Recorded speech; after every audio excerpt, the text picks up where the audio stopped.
जय हिंद दोस्तों, कैसे हो आप सभी लोग। उम्मीद है मस्त और बिंदास होंगे और अपनी पढ़ाई को बहुत अच्छे से कर रहे होंगे। अपना जो लास्ट का सेशन हुआ था उसमें मैंने आपको ज्योमेट्री के अंदर जो ट्रायंगल का सर्कम सेंटर होता है, सर्कम सेंटर पर जो एंगल बनता है वो वर्टेक्स पर बनी एंगल का दुगना होता है। इसी कॉन्सेप्ट से मैंने आपको बहुत सारे क्वेश्चनों की प्रैक्टिस करवाई थी और इस कॉन्सेप्ट को मैंने विद प्रूफ के साथ आपको समझाया था, एग्जांपल लेके भी समझाया था। उम्मीद है आप सभी लोगों ने इस कॉन्सेप्ट को बहुत अच्छे से नोट किया होगा और नोट करने के बाद उसका रिवीजन और जो मैंने आपको क्वेश्चन प्रैक्टिस करवाए हैं उनको भी शानदार तरीके से खुद से एक बार प्रैक्टिस जरूर किए होंगे। ठीक है, आज उससे आगे के कॉन्सेप्ट को सीखेंगे, जानेंगे कि सर्कम सेंटर से वर्टेक्स तक की दूरी को आप क्या बोलोगे, तो उसको बोलेंगे अपन सर्कम रेडियस। सर्कम रेडियस को कैसे फाइंड करेंगे, उसका क्या फॉर्मूला है और कितने टाइप से आप सर्कम रेडियस को फाइंड कर सकते हो और कौन कौन से स्पेशल ट्रायंगल हैं जिनके अंदर आप सर्कम सेंटर से वर्टेक्स तक की जो दूरी होती है, जो डिस्टेंस होती है, जिसको अपन रेडियस बोलते हैं, सर्कम रेडियस, उसको कैसे फाइंड करते हैं। यानी कि अलग अलग ट्रायंगलों में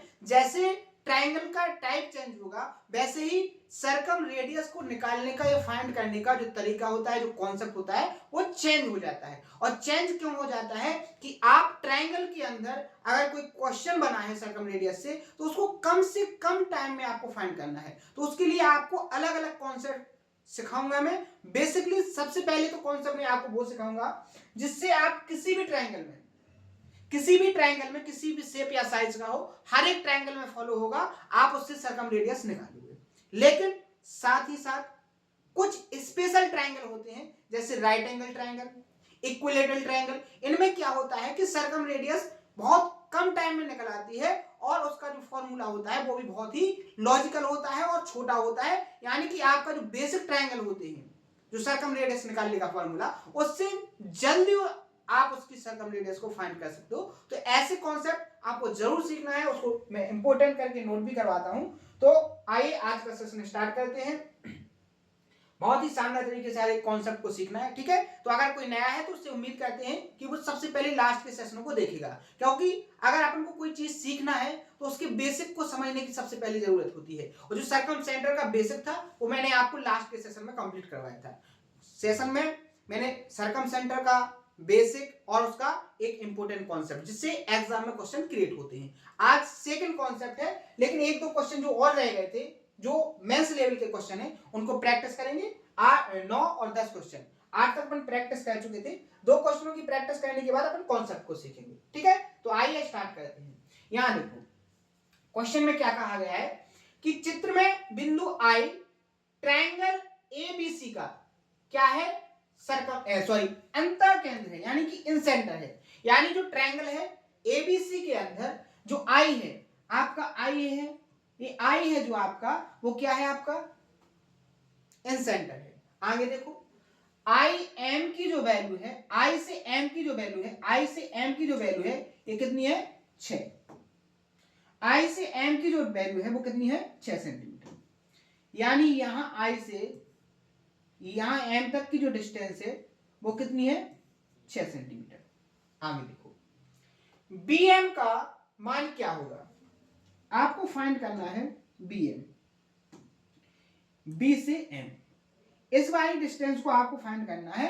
आपकी बी एम क्या होगी, तो पहले तो आप एक कॉन्सेप्ट देख लो। आपसे एग्जाम में चाहे बी एम की डिस्टेंस पूछे या आपसे आई एम की डिस्टेंस पूछे या आपसे एग्जामिनर एम सी की डिस्टेंस पूछे, ये तीनों जो डिस्टेंस होती हैं ये कैसी होती हैं, इक्वल होती हैं। ये आपका क्या हो गया, डायरेक्ट कॉन्सेप्ट जो आप माइंड में याद रखोगे, ये आपका हो गया कॉन्सेप्ट।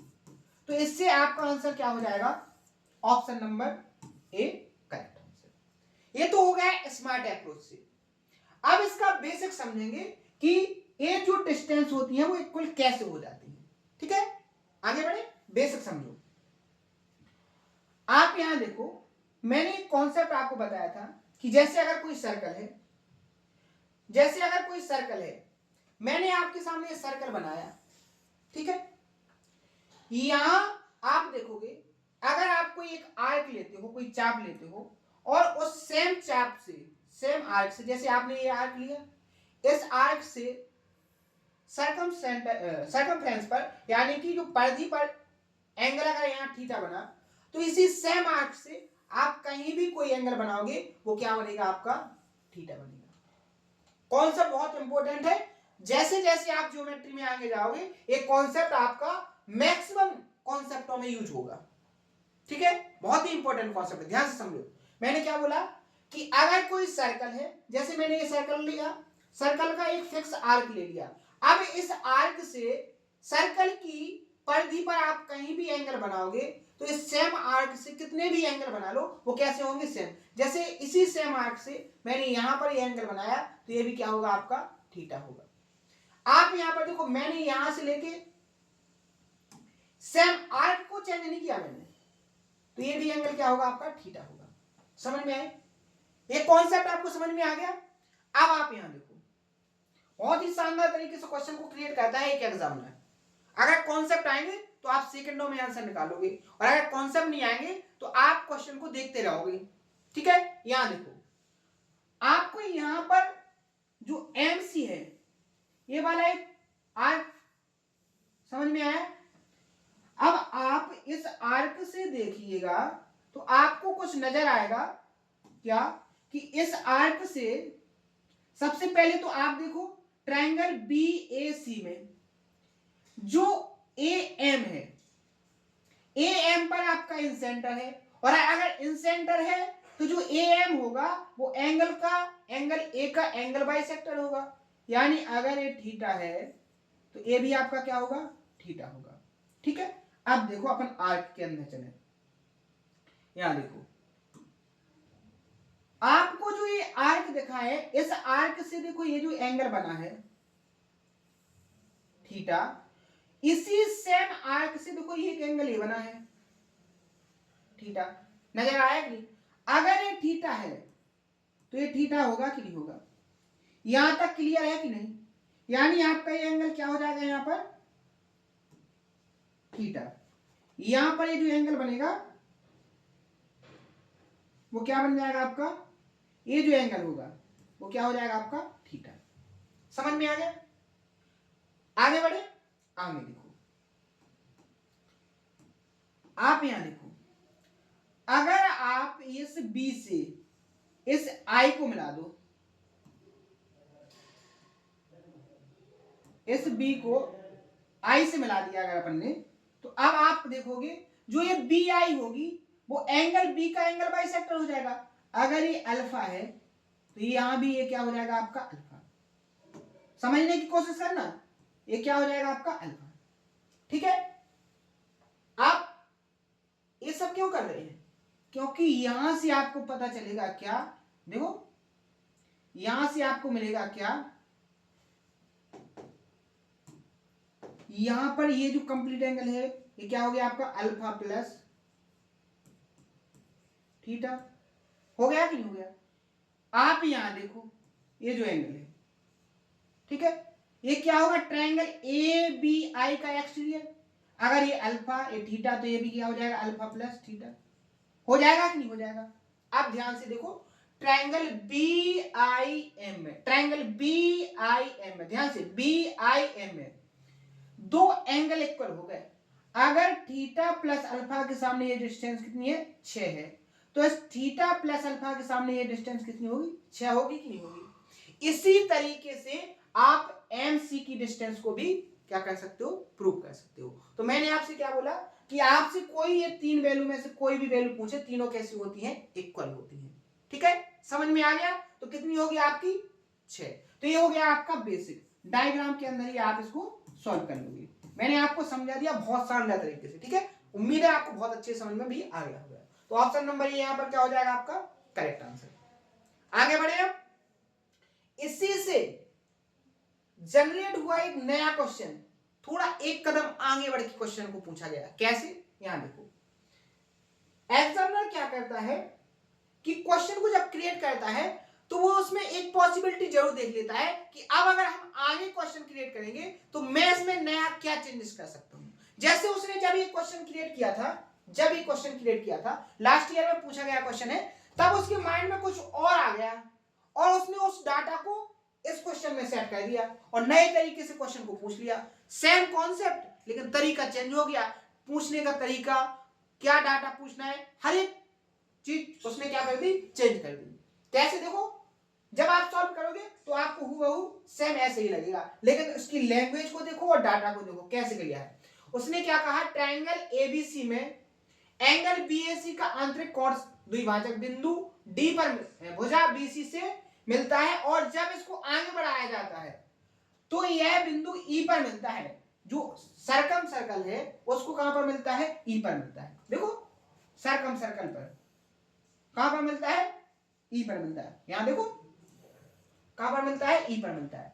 तो अब आप यहां देखो कैसे, मान लीजिए आपका ये सरकम सर्कल है, डायग्राम को ध्यान समझना, आप डायग्राम बनाना सीख गए तो आपको ज्योमेट्री 60% समझ लो कंप्लीट हो गई आपकी। यहां देखो इसके अंदर एक ट्रायंगल है, क्या है, ट्रायंगल, ये बन गया ट्रायंगल, यानी ये ट्रायंगल का नाम क्या हो गया, ए बी और सी। ठीक है, अब आप एक बात बताइए, उसने क्या बोला है कि आप यदि ट्रायंगल एबीसी में एंगल बीएसी का इसका क्या निकालोगे, आंतरिक कोण समद्विभाजक निकालोगे तो बिंदु डी पर मिलेगा बीसी को कहां पर मिलेगा, बिंदु डी पर, और आगे बढ़ाओगे तो सर्कल को कहां पर मिलेगा, ई पर। यानी आप यहां देखोगे ये हो गया आपका एंगल बाइसेक्टर, अगर ये थीटा है तो ये भी क्या हो गया आपका थीटा। ठीक है, ये बीसी को कहां पर मिला, डी पर, और सर्कल को कहां पर मिला, ये ई पर। अपन कहां पहुंच गए, यहां पर। ठीक है, आगे देखो, आई ट्रायंगल एबीसी का इन सेंटर है, अंतःकेंद्र है। तो यहां देखो अगर आई इन सेंटर है तो वो कहीं ना कहीं एंगल बाइसेक्टर पर होगा कि नहीं होगा, तो ये यहां कहीं होगा कि नहीं होगा, यही कहीं होगा आपका आई। ठीक है, आगे देखो, ए से आई की जो डिस्टेंस है वो 10 है, ए से आई की जो डिस्टेंस है वो 10 है, यानी यहां से यहां तक की जो डिस्टेंस है वो कितनी हो गई, 10। आगे देखो, बीई की जो डिस्टेंस है वो 6 है। अब देखो बीई कौन सी, ये वाली डिस्टेंस, ये कितनी हो गई आपकी 6। आगे देखो, आपको डी की लेंथ फाइंड करनी है, ये वाली लेंथ कौन सी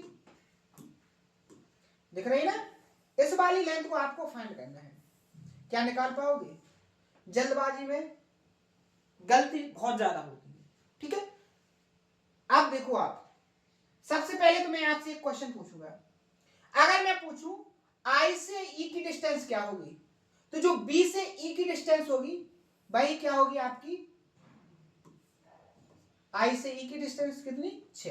देखो सेम अभी बताया है मैंने, इसमें बताया जो आई से एम की डिस्टेंस होगी वही बी से एम की, 6 हो गई। यहां तक किसी को कोई डाउट, क्लियर। अब देखो, अब आगे बढ़ो, जैसे ही आप आगे बढ़ोगे तो आप यहां देखो, अगर आप इस आर्क को लेते हो, और इस आर्क से आप देखो कि अगर परिधि पर ये जो एंगल बना है, इस आर्क से थीटा बना है, तो सेम इसी आर्क से यहां पर जो एंगल बनेगा इसकी भी वैल्यू क्या होगी, थीटा होगी कि नहीं होगी। क्लियर हुआ, समझ में आ गया। अब देखो आगे, हर एक लॉजिक को मैं समझाने की कोशिश कर रहा हूं अपन को। ठीक है, यहां देखो, अब आपको क्या करना है, आपको निकालना है डीई, यानी ट्रायंगल बीडीई के अंदर आपको कोई ऐसी एक्टिविटी करना है जिससे आपको डीई की डिस्टेंस मिल जाए। तो आपको यहां से कॉन्सेप्ट समझ में आना चाहिए कि आपको यदि ट्रायंगल की साइड्स की वैल्यू दी जाए तो आप वहां से क्या कर सकते हो, साइड्स की वैल्यू निकाल सकते हो। कैसे, अगर ट्रायंगल कैसे हो जाए आपके सिमिलर, कैसे हो जाए सिमिलर, तो उनका जो करस्पॉन्डिंग एंगल्स की जो साइड्स होंगी वो उनकी जो लेंथ होगी वो कैसे होगी, उनका रेशियो इक्वल होगा। तो आप यहां पर देखो कौन कौन से ट्रायंगल को देखो, क्योंकि ये भी समझना कि कौन कौन से ट्रायंगल करें।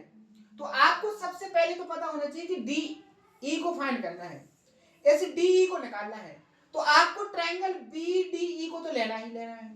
अब इसको अगर आपको सिमिलर करना है तो आपको कुछ ना कुछ प्रॉपर्टी ऐसी दिखनी चाहिए जिससे आप उसको क्या कर सको, सिमिलर कर सको। तो आपको बिल्कुल दिख रही है। आप यहां पर देखो ट्रायंगल ABE, बड़ा वाला ट्रायंगल ABE, ट्रायंगल ABE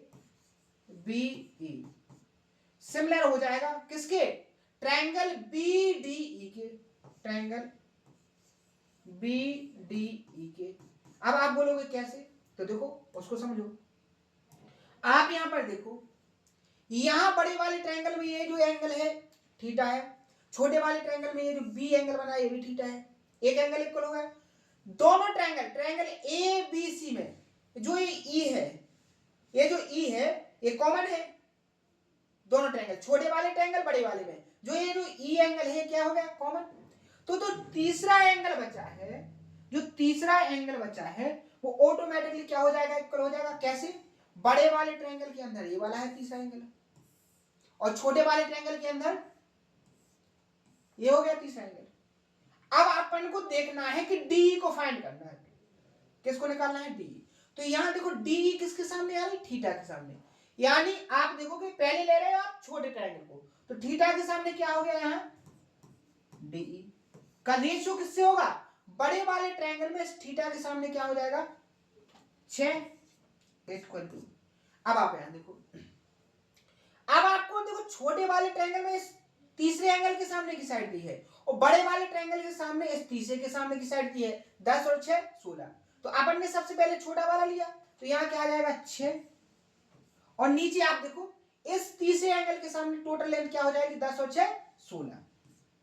आपको DE फाइंड करना है तो DE की लेंथ क्या हो जाएगी, यहां पर 6 और 6 36, 36 को जब आप 16 से डिवाइड करोगे, 36 को आप 16 से, 16 दूनी 32, ठीक है, क्या बचेगा आपका 4, ठीक है, 16 दूनी 32 और 16 पंची 80, क्या आ जाएगा 2.25 सेंटीमीटर। ऑप्शन नंबर बी यहां पर क्या हो जाएगा, करेक्ट आंसर। तो देखो डायग्राम के अंदर ही आपका क्वेश्चन सॉल्व हो गया, लेकिन उसके लिए आपको कॉन्सेप्ट आना जरूरी है। तो यहां पर मैंने आपको सेम कॉन्सेप्ट सेम लॉजिक से 2 क्वेश्चन प्रैक्टिस करवाए हैं। उम्मीद है बहुत अच्छे से समझ में आ गए होंगे। दोनों बहुत अच्छे से एक बार खुद से प्रैक्टिस करना, बहुत शानदार तरीके से आपको समझ में आ जाएगा और एग्जाम में पूछे जाने वाले ये क्वेश्चन है, ठीक है, समझ में आ गया। आप पढ़ते हैं अपन आज के कॉन्सेप्ट पर। तो मैंने आपको क्या बताया था कि अपन को सीखना है, अपन सीख चुके हैं अभी तक कि सरकम सेंटर पर एंगल कितने डिग्री का बनेगा, एंगल कैसे बनेगा, एंगल की वैल्यू क्या होगी। अब अपन सीखेंगे कि सरकम रेडियस क्या है। तो मैंने सबसे पहले आपके सामने एक ट्रायंगल बनाया, डायग्राम से समझो। मैंने आपके सामने एक ट्रायंगल बनाया, ट्रायंगल हो गया अपना A B और C। वर्टेक्स A के सामने की साइड हो गई स्मॉल a, वर्टेक्स B के सामने की साइड हो गई स्मॉल b, वर्टेक्स C के सामने की साइड हो गई स्मॉल c, ठीक है। Triangle ABC acute angle triangle है, तो जो सर्कम सेंटर होगा इसके यही कहीं पर हो जाएगा कि नहीं हो जाएगा, ठीक है। ये हो गया आपका सर्कम सेंटर O, क्या हो गया O, आपका क्या हो गया यहां पर सर्कम सेंटर। मैंने आपको बताया था, जब मैंने आपको सर्कम सेंटर समझाने की कोशिश की थी, जब मैंने बिल्कुल बेसिक बताया था, तो मैंने आपको क्या बोला था कि सर्कम सेंटर से ट्रायंगल के तीनों वर्टेक्स से इक्वल डिस्टेंस पर होता है, जिसको अपन क्या कहते हैं, सर्कम रेडियस कहते हैं, क्या कहते हैं, और इसको कैपिटल R से डिनोट कहते हैं। तो इसी कॉन्सेप्ट से अब आप यहां देखो, आपकी ट्रायंगल की तीनों वर्टेक्स से जो डिस्टेंस होगी वो क्या कहलाएगी, आपकी सर्कम रेडियस। यहां से लेके ये डिस्टेंस, यहां से लेके ये डिस्टेंस, ठीक है, और यहां से लेके ये वाली डिस्टेंस, ये जो तीनों डिस्टेंस होंगी ये क्या हो जाएंगे आपकी, ये भी कैपिटल R, ये भी कैपिटल R और ये भी कैपिटल R। यहां तक किसी को कोई डाउट, कोई प्रॉब्लम। अब देखो, अब देखो आप आगे बेसिकली सर्कम सेंटर फाइंड कैसे करते हैं। मैंने क्या बताया था, अगर ट्रायंगल के तीनों साइड्स पर परपेंडिकुलर बाइसेक्टर खींचो और वो जिस कॉमन पॉइंट पर एक दूसरे को इंटरसेक्ट करें, तो वो कॉमन पॉइंट ही आपका क्या कहलाता है, सर्कम सेंटर। अगर आपका सर्कम सेंटर ये है तो यहां से आप सामने वाली साइड पर परपेंडिकुलर खींचोगे तो ये क्या करेगा, अगर ये कंप्लीट साइड ए है तो ये भी a/2 हो जाएगा, आधी हो जाएगी, और ये भी a/2 आधी हो जाएगी। यहां पर पॉइंट हो गया आपका क्या, मान लीजिए डी। ठीक है, ओडी एक परपेंडिकुलर खींचा, परपेंडिकुलर बाइसेक्टर जो साइड बीसी को दो इक्वल पार्ट में डिवाइड करता है, a/2 और a/2। आपकी एक साइड ये क्या होगी आपकी आर। ठीक है, अब आप एक बात बताइए, अगर यहां पर जो एंगल बन रहा है इसकी वैल्यू थीटा है, तो सर्कम सेंटर पर जो एंगल बनेगा वो क्या होगा, 2 थीटा होगा कि नहीं होगा, 2 थीटा होगा कि नहीं होगा। एक बात बताइए, ये जो आर है और ये जो आर है ये बराबर है, ये जो डिस्टेंस है ये भी बराबर है, तो इसके सामने का ये वाला एंगल और इसके सामने का ये वाला एंगल, यानी ये जो ओडी होगी ये भी क्या होगी, एंगल बीओसी का एंगल बाइसेक्टर होगी कि नहीं होगी। यानी अगर कंप्लीट 2 थीटा बनेगा तो ये भी आपका थीटा होगा और ये भी आपका थीटा होगा। क्लियर, क्लियर हो गया कि नहीं हो गया। तो यहां पर देखो अपना क्या हो गया, यहां से क्लियर हो गया कि अपना जो आर है वो क्या है, सर्कम रेडियस। ठीक है, और यहां पर जो ओ है वो अपना हो गया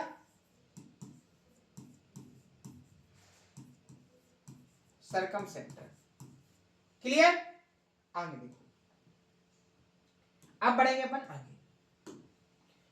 अब अपन आगे कैसे बढ़ेंगे, सबसे पहले अपन को निकालना है सर्कम रेडियस, और सर्कम रेडियस है क्या, कैपिटल आर। सर्कम रेडियस है क्या, कैपिटल आर। तो सबसे बेसिक तरीका है कि जब आपके सामने कोई राइट एंगल ट्रायंगल बना हो, उसमें एंगल दिए गए हो, तो एक त्रिकोणमिति होता है जो साइड और एंगल के बीच रेशियो को रिलेट करता है। ध्यान सुनना, जो ट्रिग्नोमेट्री होती है वो क्या करती है कि भुजाओं और कोण में एक रिलेशन बनाती है, और उस रिलेशन से आप वेरीफाई कर सकते हो कि आपकी जो सर्कम रेडियस है वो क्या है। तो कैसे करोगे, यहां देखो कैसे करोगे, यहां देखो आप, अगर ये आपकी क्या है, बी है, यहां देखो ट्रायंगल आप किसी में भी देख लो, चाहे ट्रायंगल बीओडी में देख लो, चाहे सीओडी में देख लो। ठीक है, जहां पर आपको आर दिख जाए वहां से स्टार्ट कर सकते हो। तो यहां देखो ट्रायंगल मैंने देख लिया बीओडी में, ट्रायंगल बीओडी में, बीओडी में देखो आपको बीओडी में ये जो एंगल है ये 90 डिग्री का हो गया। क्लियर, आपको 90 डिग्री के सामने वाली साइड हाइपोटेन्यूस है।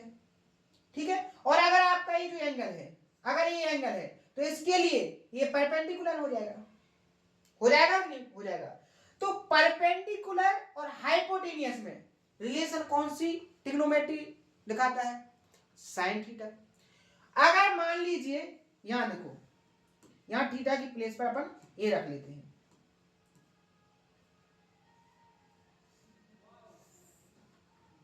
यहां देखो अगर ये कंप्लीट ए है तो ये भी ए हो जाएगा और ये भी ए हो जाएगा। ठीक है, ठीक है,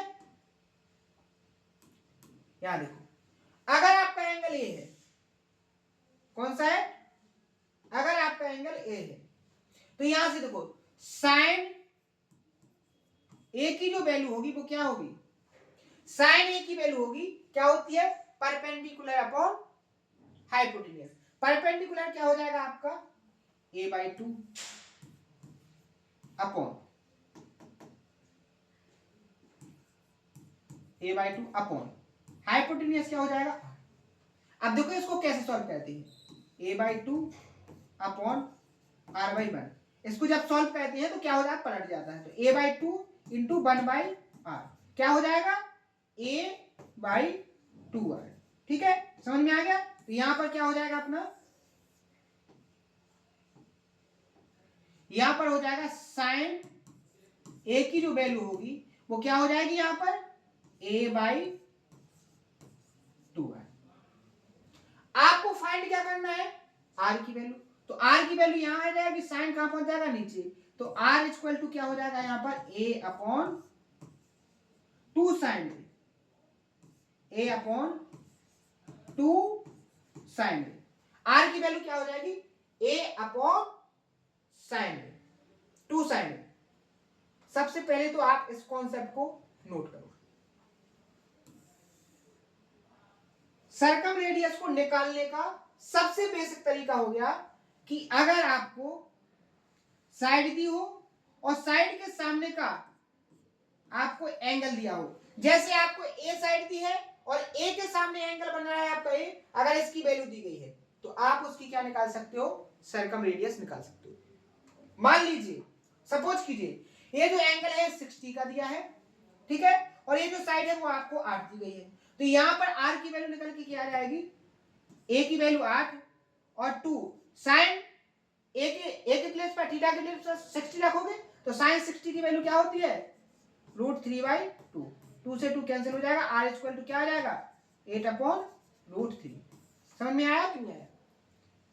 यहां तक क्लियर हो गया कि नहीं हो गया? ये तो हो गया अपना एक कॉन्सेप्ट। इसी तरीके से आप और भी प्रूव कर सकते हो। क्या, अगर आप साइड बी को लो तो यहां r इक्वल टू क्या हो जाएगा a/2 साइन इक्वल टू, अब आपने एंगल ले लिया b और साइड ले ली स्मॉल b, तो यहां क्या हो जाएगा b/2 साइन b। और आगे बढ़ो, अगर आपने एंगल ले लिया है c और आपकी साइड हो गई स्मॉल c ab, तो क्या हो जाएगा c/2 साइन c। जैसे ही आप आगे बढ़ोगे तो यहां से जो 2 कॉमन आएगा वो यहां आ जाएगा, तो क्या हो जाएगा 2r equal to a/sin a equal to b/sin b equal to c/sin c। और आपको मैंने यही बताया था साइन रूल। ये आपका साइन रूल हो गया कि नहीं हो गया? जब मैंने आपको साइन रूल बताया था तो इसको कांस्टेंट बताया था। क्या बताया था? कांस्टेंट। लेकिन इस कांस्टेंट की वैल्यू होती कितनी है 2r। कितनी होती है 2r। क्लियर हो गया कि नहीं हो गया? तो यहां मैंने आपको क्या बताया है कि अगर कोई ट्रायंगल दिया है किसी भी शेप या साइज का हो, आपको उस ट्रायंगल के अंदर जो एक एंगल दिया हो और उस एंगल के सामने की साइड की वैल्यू दी गई हो, भुजा की वैल्यू, तो आप उस ट्रायंगल की क्या निकाल सकते हो, सर्कम रेडियस को फाइंड कर सकते हो। अब देखो इसी कॉन्सेप्ट से एग्जाम में कैसे क्वेश्चन पूछा गया था, इसको देखो सॉल्व करके आपको समझ में आएगा कि कैसे कॉन्सेप्ट पर डायरेक्ट क्वेश्चन क्रिएट होते हैं। यहां देखो, एक ट्रायंगल PQR में एंगल की वैल्यू 60 है और PR जो, देखो ट्रायंगल कैसे बनेगा, ऐसे बनेगा। ट्रायंगल हो गया PQR, आपको Q की वैल्यू कितनी दी गई है 60 डिग्री, और PR एंगल के सामने की जो साइड है वो 14√6 है। आपको PQR की वाय वृत्त की त्रिज्या यानी सर्कम रेडियस निकालना है, तो कैसे निकलेगी? मैंने क्या बताया है, R की जो वैल्यू होगी वो निकल के आएगी कैसे, A साइड क्या हो जाएगी 14√6/2 इंटू साइन 60 की वैल्यू क्या हो जाएगी √3/2। 2 से 2 कैंसिल, √3 से एक कितनी बार √6 2 बार, √2 बार कैंसिल, तो R की जो वैल्यू हो जाएगी क्या आ जाएगी 14√2। और ऑप्शन नंबर डी यहां पर क्या हो जाएगा आपका करेक्ट आंसर। तो ऐसे क्वेश्चन को सॉल्व करते हैं। तो मैंने आपको क्या बताया, सबसे पहले तो लास्ट के सेशन में जो मैंने कॉन्सेप्ट बताए थे उस पर जो क्वेश्चन दिए थे तो उनकी प्रैक्टिस करवाई। उसके बाद बहुत ही इंपॉर्टेंट कॉन्सेप्ट, मैंने सर्कम रेडियस को कैसे फाइंड करना है, बेसिक कॉन्सेप्ट आपको कंप्लीट करवाया है। हर एक ट्रायंगल में आप यूज कर सकते हो, हर एक ट्रायंगल के अंदर लगा सकते हो इसको, ठीक है। तो इसको बहुत अच्छे से नोट करना, इसका रिवीजन करना, इसके आगे के क्वेश्चनों को अपन कल के सेशन में प्रैक्टिस करेंगे और स्पेशल कॉन्सेप्ट करके सर्कम रेडियस निकालने के और भी कॉन्सेप्ट सीखेंगे, उनके प्रूफ को समझेंगे। आज के सेशन में अगर कोई डाउट हो तो उसको कमेंट बॉक्स में जरूर बताएं। मिलते हैं कल के सेशन में इसी जोश और उम्मीद के साथ। तो आज के सेशन में इतना ही, मिलते हैं नेक्स्ट सेशन में। थैंक यू, धन्यवाद।